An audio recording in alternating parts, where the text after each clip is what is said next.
આ મંચ ઉપરથી હું તમને ચેલેન્જ આપવા માંગુ છું કે જો કુંવરજીભાઈ બાવળિયા સાહેબ 10 દિવસની અંદર છેલ્લા ઘણા સમયથી જસદણ છે સતત ચર્ચામાં છે, કારણ કે ત્યાં બનેલા દુષ્કર્મના કેસો હોય, હત્યાના કેસો હોય, કુંવરજી બાવળિયા હોય કે બ્રિજરાજ સોલંકી, સતત ચર્ચામાં રહેતા ચહેરાઓને ઘટનાઓને લીધે જસદણ સતત ચર્ચામાં રહ્યું છે. ફરી એક વખત ચર્ચામાં આવ્યું છે. આ વખતેનું કારણ રાજકારણ છે અને બ્રિજરાજ સોલંકી અને કુંવરજી બાવળિયા છે. આ બંને એકબીજાને ચેલેન્જ આપી રહ્યા છે ને વધુ એક ચેલેન્જ છે બ્રિજરાજ સોલંકીએ કુંવરજી બાવળિયાને આપી છે. શું છે ચેલેન્જ, તેના વિશે જ આ વિડીયોમાં વાત કરવી છે. નમસ્કાર, BS9 TV ન્યૂઝ માં આપની સાથે હું ભગવતી વિશાવડિયા. છેલ્લા ઘણા સમયથી રાજકીય કાર્યક્રમો દરમિયાન જસદણમાં આમ આદમી પાર્ટીની સભાઓ હતી, ત્યારે બ્રિજરાજ સોલંકીએ કુંવરજી બાવળિયાને આડે હાથ લેતા અનેક ચેલેન્જ ફેંકી હતી. એ ચેલેન્જનો વળતો જવાબ પણ કુંવરજી બાવળિયાએ આપ્યો. પરંતુ ફરી એક વખત છે સભા યોજાઈ. જસદણના વિછિયા અને કહેવાય છે કે આજુબાજુના જે ગામના લોકો છે તે ત્યાં પહોંચ્યા હતા. બ્રિજરાજ સોલંકીએ જસદણ અને વિછિયા જઈને કુંવરજી બાવળિયાને નવી ચેલેન્જ આપી છે. તેમણે કહ્યું છે કે જો કુંવરજી બાવળિયા 10 દિવસની અંદર જસદણ વિછિયાના 92 નિર્દોષ યુવાનો પર થયેલા 307 ના ખોટા કેસો પાછા ખેંચાવી લે છે તો બ્રિજરાજ સોલંકી જીવનમાં ક્યારેય જસદણ વિછિયાની ધરતી ઉપર ફરી પગ નહીં મૂકે. તેમણે વધુમાં પણ કહ્યું છે કે કુંવરજી બાવળિયાએ મારા એટલે કે બ્રિજરાજ સોલંકીના ભૂતકાળ અને ઇતિહાસની વાત કરી હતી. જો કુંવરજી બાવળિયા સાચા હોય તો મારી સાથે ડિબેટ કરવા આવે અને લોકોને બ્રિજરાજ સોલંકીએ અને રાજુ સોલંકીનો જે ભૂતકાળ છે તે ઇતિહાસ કહે અને બ્રિજરાજ સોલંકી કુંવરજી બાવળિયાનો ભૂતકાળ અને ઇતિહાસ કહેશે. પછી બંને લોકો નક્કી કરશે કે કોણ સાચું છે અને કોણ ખોટું. જે સભા હતી આ દરમિયાન બ્રિજરાજ સોલંકીએ હુંકાર કર્યો, કુંવરજી બાવળિયાને જાહેરમાં પડકાર ફેંક્યો છે કે તમે અમારી સાથે ડિબેટમાં બેસો, ત્યારબાદ ખબર પડશે એકબીજાનો ઇતિહાસ અને ભૂતકાળ તપાસીશું અને પછી લોકો નક્કી કરશે કે કોણ સાચું છે કોણ ખોટું છે. તેમની સભામાં ચાલુ વરસાદમાં પણ હજારો લોકો છે તે જોડાયા હતા. શું કહી રહ્યા છે બ્રિજરાજ સોલંકી તેના પર નજર કરીએ.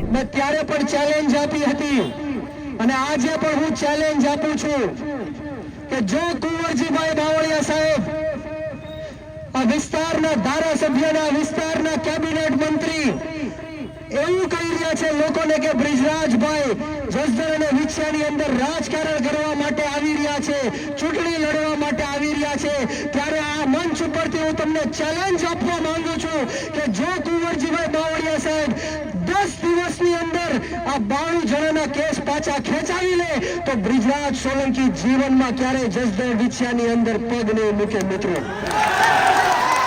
તમે લોકોને ગુમરાહ કરી રહ્યા છો કે હું રાજકારણ કરવા માટે આવું છું, ચૂંટણીઓ લડવા માટે આવું છું. આ મીડિયાના માધ્યમથી તમને ચેલેન્જ આપું છું કે 10 દિવસની અંદર જો કુંવરજીભાઈ બાવળિયા સાહેબ આ જસદણ વિછિયાના 18 વર્ષના લોકોના દરેક સમાજ જ્ઞાતિ અને ધર્મના લોકોના આ 92 નિર્દોષ લોકોના, જેમાં પાટીદાર સમાજના પણ યુવાનો છે, દલિત સમાજના પણ યુવાનો છે, માલધારી સમાજના પણ યુવાનો છે, કોળી સમાજના પણ યુવાનો છે, જો આ 92 જણા ઉપર જે 307 ના ખોટા કેસ કરવામાં આવ્યા છે એ 10 દિવસની અંદર કુંવરજીભાઈ બાવળિયા કેસ પાછા ખેંચાવી લે તો બ્રિજરાજ સોલંકી જીવનમાં ક્યારેય જસદણ વિછિયાની અંદર પગ નહીં મૂકે. એ આજે હું તમને ખાતરી આપું છું. મિત્રો, અને વાત રહી તમે મારી પેઢી ઉપર ગયા, મારા પરિવાર ઉપર ગયા, મારા બાપ ઉપર પણ ગયા, કોઈ વાંધો નહીં, હું સહન કરી લઈશ. તમે મારા ઇતિહાસની વાત કરી, અમારા ભૂતકાળની વાત કરી, ત્યારે બાવળિયા સાહેબને કહેવા માંગીશ કે તમારો સમય, તમારી તારીખ અને તમારી જગ્યા મને કહેજો, હું તમારી સાથે ડિબેટ કરવા માટે આવીશ. તમે લોકોને અમારો ઇતિહાસ ને અમારો ભૂતકાળ કહેજો, હું તમારો ઇતિહાસ લોકો વચ્ચે મૂકીશ અને લોકો નક્કી કરશે કોણ સાચું અને ખોટું. મિત્રો,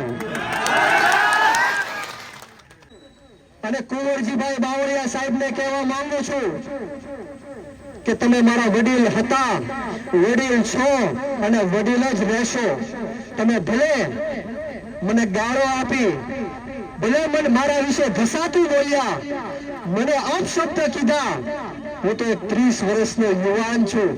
તમે જેટલા વર્ષ ધારાસભ્ય રહ્યા એટલા વર્ષનો હું એક યુવાન છું. તમારા દીકરા કરતા પણ નાની ઉંમરનો યુવાન છું. તમે ભલે મને ગાળ આપી, તમારે હજી મને ગાળ આપી હોય તો ગાળ આપી દો, મારા વિશે ઘસાતું બોલવું હોય તો ઘસાતું બોલો, મારા વિશે અપશબ્દ બોલવા હોય એ બોલો, પરંતુ બ્રિજરાજ સોલંકી બે હાથ જોડીને તમને વિનંતી કરે છે કે આ જસદણ વિછિયાના 92 જણા ઉપર ખોટા કેસો થયા છે, એ કેસો પાછા ખેંચી લ્યો સાહેબ, અને એનો જસ તમે બ્રિજરાજ સોલંકીને નહીં આપતા, એનો જસ તમે પોતે લઈ લેજો, એનો જસ મારે નથી જોતો. એક રાજકારણની તાસીર છે કે ચૂંટણી આવવાની હોય એટલે આવી ઘટનાઓ બને, પરંતુ ક્યાંક ને ક્યાંક આવી ઘટનાઓમાં એકબીજાના પરિવાર ઉપર અથવા કહેવાય છે કે તેના ભૂતકાળ ઉપર જ્યારે ટીકા ટિપ્પણીઓ થતી હોય છે એટલે માણસના સ્વાભિમાન ઉપર વાત આવી જાય છે, અને ત્યારબાદ આ ચેલેન્જનો સિલસિલો જોવા મળતો હોય છે. આ ચેલેન્જનો સિલસિલો આપને મોરબી અને વિસાવદરમાં જોવા મળ્યો, ત્યારબાદ હવે જસદણ અને ભાવનગર વચ્ચે આ ચેલેન્જની રમત જોવા મળી રહી છે. તમને શું લાગી રહ્યું છે આ ચેલેન્જમાં કોણ જીતશે, કોણ સાચું છે, કોણ ખોટું છે, કોણ જીતશે, તેના વિશે કમેન્ટ બોક્સમાં જરૂરથી જણાવજો. આવા જ વધુ અહેવાલો સાથે ફરી મળતા રહીશું. તમે અમારી યુટ્યુબ ચેનલને સબસ્ક્રાઇબ કરવાનું અને ફેસબુક અને ઇન્સ્ટાગ્રામ પર ફોલો કરવાનું ભૂલશો નહીં. બાકી અમને અપડેટ્સ મેળવવા માટે જોતા રહો BS9 TV ન્યૂઝ. નમસ્કાર.